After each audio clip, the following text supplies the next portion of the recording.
New year, new me. Sounds familiar, right?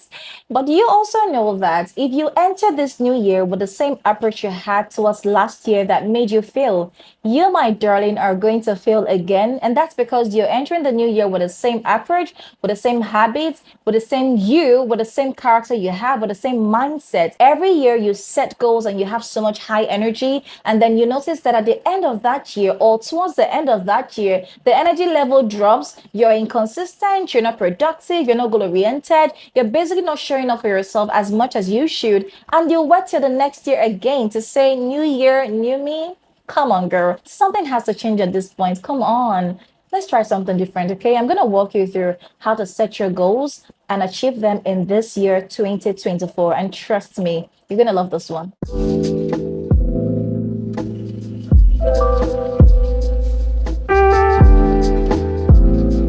Setting a right approach as you prepare for a new year helps you to set the tone for the productivity level of that year. Before we get there, let's talk about the first approach that you need to change as you start the new year. The first is setting vague and overwhelming goals. When I say you set overwhelming goals, I simply mean that you set unspecific and vague goals that are not basically tailored down to what you need at this point in your life. You set goals based off of what you want at the later part of your life, but not about what you need at this time of your life. For example, I want to be a media mogul. I want to have a media house at some point in my life. I want to be a recognized media professional.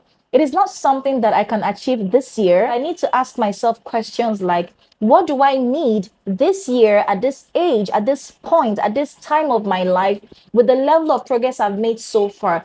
To become a recognized media professional, I have to be specific to what I need at this point in my life within the next 1 year of my life. The goal for this year should not be to be a media mogul or to be, some renowned celebrity in the media industry. If I have to become a media mogul, it means that I have to be in the media system. I can start with saying, oh, I think I want to be a media professional at the end of 2024. Now that's specific, that's vivid. But the main goal, again, is to become a media mogul, right? Now, to be more specific and tailored to what I need at this time of my life, for someone that has been out of the media house for a long time or out of the media system for a long time, I can plan that in the month of January, I'm going to enroll for an advanced broadcasting course, maybe in journalism or any particular field, focus. The next month, which is February, I can tell myself, oh, I want to start applying to media houses. I don't even mind starting as an intern, but then the goal is to get myself involved into a media system,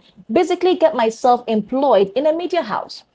Now, that's a specific goal. Now, the goal for the month of March can be that I want to attend a lot of events that would have, in the same environment or in the same room, other media professionals that I aspire to be like. I have to also connect. I have to also network with people that are already doing what I want to do. So, what I'm saying is that if I want to become a recognized media professional at the end of 2024, it starts from what I do from the beginning of the year.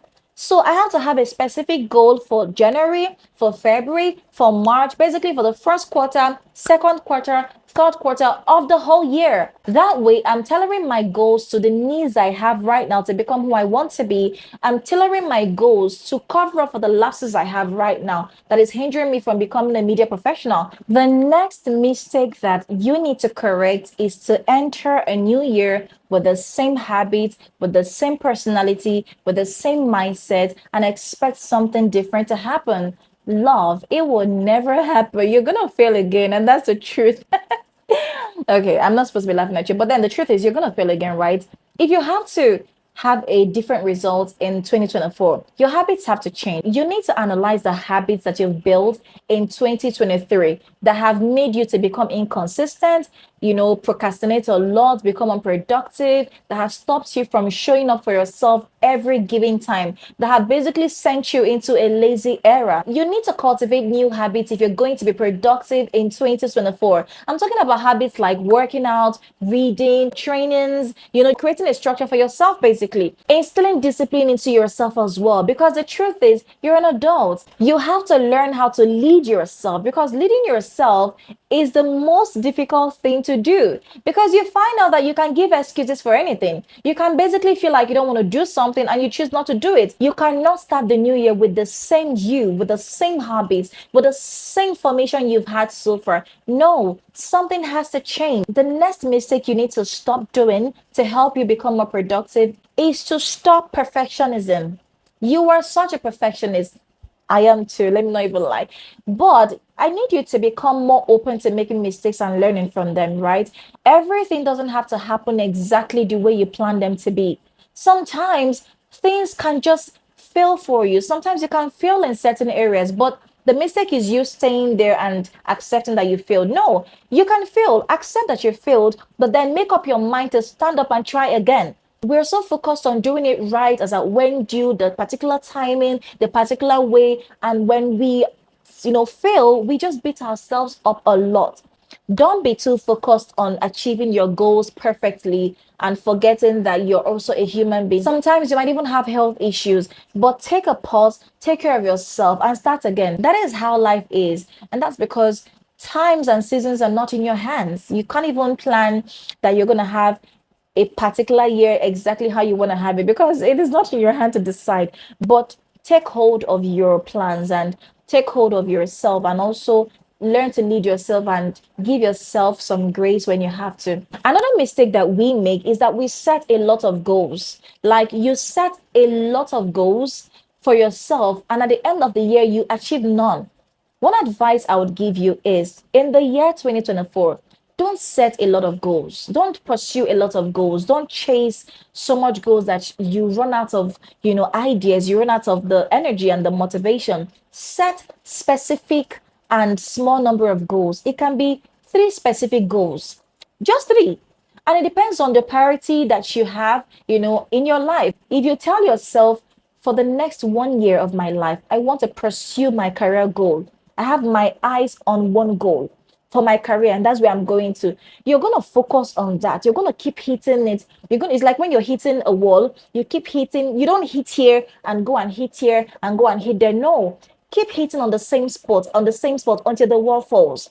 That's what you should do when it comes to your goals. So don't start the year with overwhelming goals, 25 goals, 30 goals. Who are you? You're a human being, right? Just focus on three goals, two goals, one goal, even for the whole year. Now that we're done with the mistakes that you make that would definitely hinder you from achieving your goals and become more productive in 2024, let's talk about how to set your goals. Now, the first step towards setting your goals is to ensure that your big goal for 2024 is achievable. If your goal is so big that you don't know where to start, that means it's not achievable, it's not vivid, it's not specific.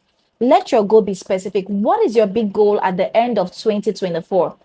Your big goal could be I want to become the general manager of my company, or I want to be promoted. I want to just grow in my craft and my career. If you can achieve your goal within a specific set of time, let's say within 1 year, then that goal is achievable. The next step towards setting your goals and achieving them in the year 2024 is to be realistic with your goals, specifically breaking down your bigger goals or your larger goals into smaller goals. Let's say you want to become a project manager at the end of 2024. What certification do you need to take to become recognizable as a project manager? What trainings do you need to enroll for to make you competent for the job role as a project manager in a company? Let's say for the month of January, your focus is take a course on project management, maybe on Coursera or Udemy or Allison. The next month, you can say, oh, I want to, intern in a company for a period of time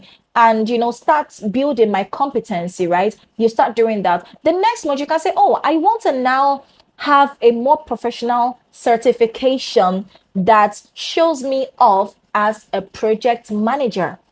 These are goals, right? You also would like to network with other project managers in the long run. So break your bigger goals into smaller goals. If you just have big goals, you're going to get overwhelmed. But when you break them down into smaller goals, you feel less overwhelmed, you focus on the smaller goals, and before you know it, boom, you've achieved it. The next step to setting your goals and achieving them is to set deadlines or timelines for your goals. Having a timeline can be a power motivator. Knowing that there is a specific timeline to achieve your goals encourages you to stay committed to that goal until you achieve it, because you know that there is a timeline. So it makes you determined, it gets you motivated, it gets you committed to achieving that goal because you have a timeline. Creating a timeline is a good way to measure your progress. It helps you prevent procrastination, it helps you to stay focused. Also, achieving your goals within a set time frame just gives you this sense of accomplishment, and it just makes you proud of yourself that you did it. Like, I did it. And then you can pop that wine for yourself and just celebrate yourself, okay? Another step towards setting your goals and this time achieving it would be to review your goals and adjust your goals when needed. Because the truth is, sometimes the odds are not in your favor, right? Life happens to you, and before you know it, you're just kicked off, you're just knocked off by happenings, by life challenges, and you're just out of the plans, out of the focus. Regularly reviewing and adjusting your goals is like giving your aspirations a health checkup. Just as our lives and circumstances are ever changing, our goals need to adapt and stay in sync. This practice involves taking a step back and analyzing what is working and what is not working. It's a proactive plan that helps you to fine tune your objectives based on your current priorities. And this also helps you to prevent, you being burnt out. The process not only keeps you on track, it just also helps you to become more self-aware of what is working for you at that time and what is not just working. Because again, the odds may not always be in your favor. The goal is to ensure that your journey towards professional and personal development remains dynamic, unique, and also adapts to your evolving aspirations for the year. Now, the last step would be to have an accountability partner. You are not an island. You cannot achieve everything by yourself.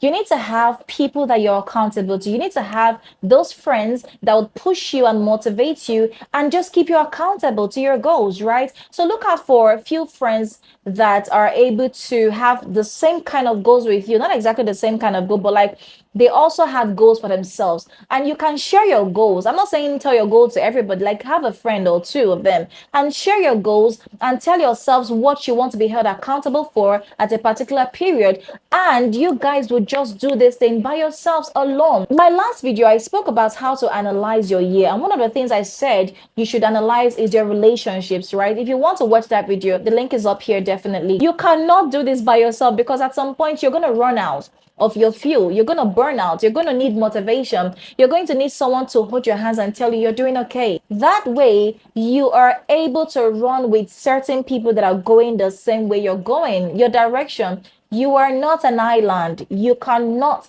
do this by yourself. Okay? I think at this point I'll have to end this video, and I want to believe that you have learned a thing or two. I always say this is not a monologue, this is a dialogue. So I would like you to comment. Give this video a thumbs up if you enjoyed it so far. Again, it helps YouTube to know that my video really helps you guys, and so they can recommend it to other people, okay? Also, if you have not subscribed to my channel, what are you waiting for? Go ahead and subscribe. Let that be like a gift you give to me for making this video. Keep being fabulous, and I love you to the moon and back. See you on my next one. Mwah.